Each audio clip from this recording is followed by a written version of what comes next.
여러분, 직장 생활에서 진짜 힘든 게 뭔가요? 일이 아니라 사람이죠. 특히 같이 일하기 정말 힘든 밉상 동료, 다들 머릿속에 한 명쯤은 떠오르시죠? 그런데 놀랍게도요, 이 동료 한 명이 그냥 내 스트레스에서 끝나는 게 아니라 기업의 지속 가능성을 평가하는 ESG 경영의 핵심까지 무너뜨릴 수 있다는 사실 알고 계셨나요? 그 엄청난 연결고리를 지금부터 하나씩 파헤쳐 볼게요.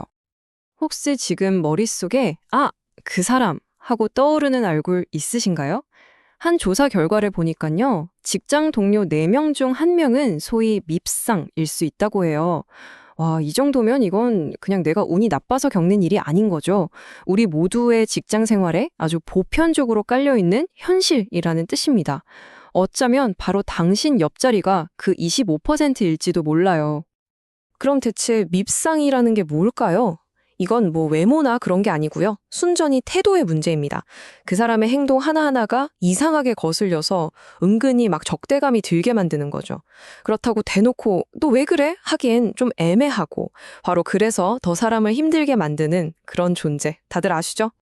자, 그렇다면 우리를 이렇게 괴롭히는 밉상들은 주로 어떤 가면을 쓰고 있을까요? 가장 대표적인 3가지 유형을 통해서 그 실체를 한번 알아보겠습니다. 한 설문조사에서 직장인들이 가장 공감한 3가지 유형이 바로 이거예요. 첫째, 위아래도 없는 오만한 동료. 둘째, 능력도 없는데 배우려는 의지조차 없는 무기력한 동료. 마지막으로 거짓말이랑 변명으로 어떻게든 책임만 피하려는 비겁한 동료. 어떠세요? 이 중에 하나 혹은 최악의 경우 이 3가지를 전부 합쳐놓은 동료랑 일하고 계신가요?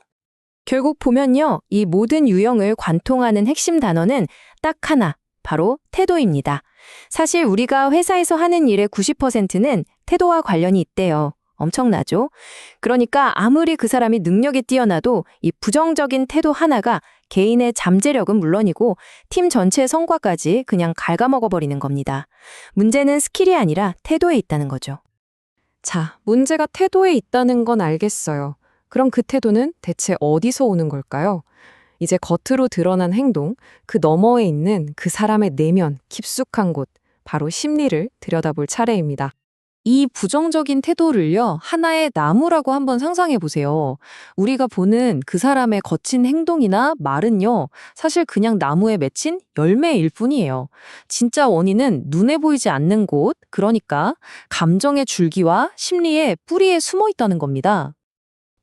이 감정의 나무를 한번 해부해보면 이렇습니다.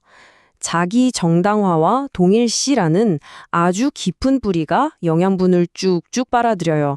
그러면 원망과 불평이라는 줄기가 자라나고요. 그리고 마침내 적대감이라는 독이 든 열매가 턱하니 맺히는 거죠. 결국 모든 건 저 보이지 않는 뿌리에서 시작되는 겁니다. 이 2가지 뿌리가 정말 핵심인데요. 자기 정당화는 쉽게 말해서 내가 얼마나 힘들었는데 하면서 자신의 고통을 방패 삼는 마음이에요. 그런데 더 위험한 게 바로 동일시입니다. 이건 뭐냐면요. 분노나 슬픔 같은 감정을 그냥 자기 자신이랑 완전히 하나로 합쳐버리는 상태를 말해요. 나는 지금 화가 났다? 이게 아니라 나는 그냥 화 그 자체가 되어버리는 거죠. 이 동일시의 문제를 아주 기가 막히게 설명하는 비유가 하나 있습니다. 주인이 낙타한테 물었대요. 야, 언덕을 오를 때랑 내려갈 때 중에 언제가 더 힘드냐? 그러자 낙타가 뭐라고 대답했냐면요. 오르고 내리는 게 문제가 아니고요. 제 등에 있는 이 짐이 문제입니다. 여기서 짐이 바로 부정적인 감정인 거예요. 그건 우리가 잠시 짊어지고 가는 짐이지 진짜 나 자신이 아니라는 겁니다. 자. 이렇게 한 개인의 내면에서 자라난 감정의 짐이 도대체 어떻게 조직 전체를 위협할 수 있을까요?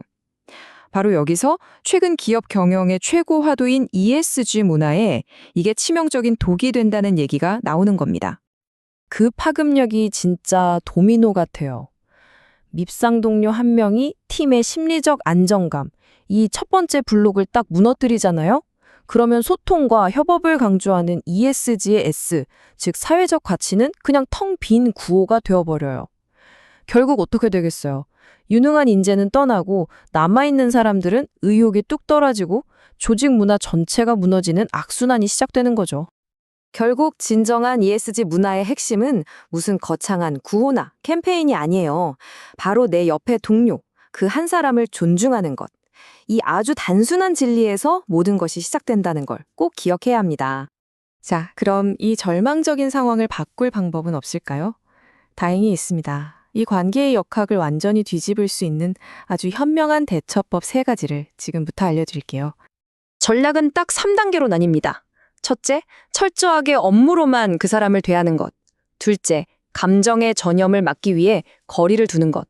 그리고 가장 중요하고 어쩌면 좀 의외일 수 있는 마지막 단계는요, 화살의 방향을 바꿔서 나 자신을 돌아보는 겁니다. 첫 번째 전략부터 자세히 볼게요. 업무에 집중한다는 건 무슨 말이냐면요. 그 사람에 대한 모든 개인적인 판단을 그냥 멈추는 거예요. 저 사람은 왜 저럴까? 이런 생각 대신에 팩트에만 집중하고요. 피드백을 할 때도 오로지 업무적인 부분만 이야기하는 거죠. 지금은 불편한 관계를 개선하는 것보다 성과를 내는 게 우선이니까요. 두 번째는 거리두기입니다. 여기서 핵심은요, 그 사람이 바뀔 거라는 기대를 그냥 완전히 아예 버리는 거예요. 대신에 그 공격적인 태도 뒤에 숨어 있는 상처받은 내면의 아이를 한번 상상해 보는 거죠. 내가 막 해결사처럼 나서서 뭘 하려고 하기보다는 한 발짝 물러서서 감정적인 거리를 확보하는 것. 이게 나를 지키는 가장 현명한 방법입니다. 자, 이제 마지막, 가장 깊이 있는 전략입니다. 이걸 이해하기 위해서는 가래라는 개념을 좀 알아야 하는데요. 이게 뭐냐면 목마른 사람이 물을 찾듯이 타인의 인정을 갈구하는 마음을 뜻해요. 한번 생각해 보세요. 혹시 내가 그 밉상 동료에게 느끼는 그 분노가 사실은 왜 나를 인정해주지 않지? 라는 인정 욕구, 바로 이 가래에서 비롯된 건 아닐까요? 논어에 나오는 이 한 문장이 문제의 본질을 정확히 꿰뚫는 것 같아요. 군자는 무엇이 잘못되면 우선 자기부터 반성해 본다. 어쩌면 이 모든 갈등의 진짜 해결책은 남을 바꾸려는 그 헛된 노력이 아니라 이 불편한 관계를 거울 삼아서 나 자신을 성장시키는 것일지도 모릅니다. 여러분을 힘들게 하는 그 밉상 동료, 어쩌면 당신을 성장시킬 가장 혹독한 스승은 아닐까요?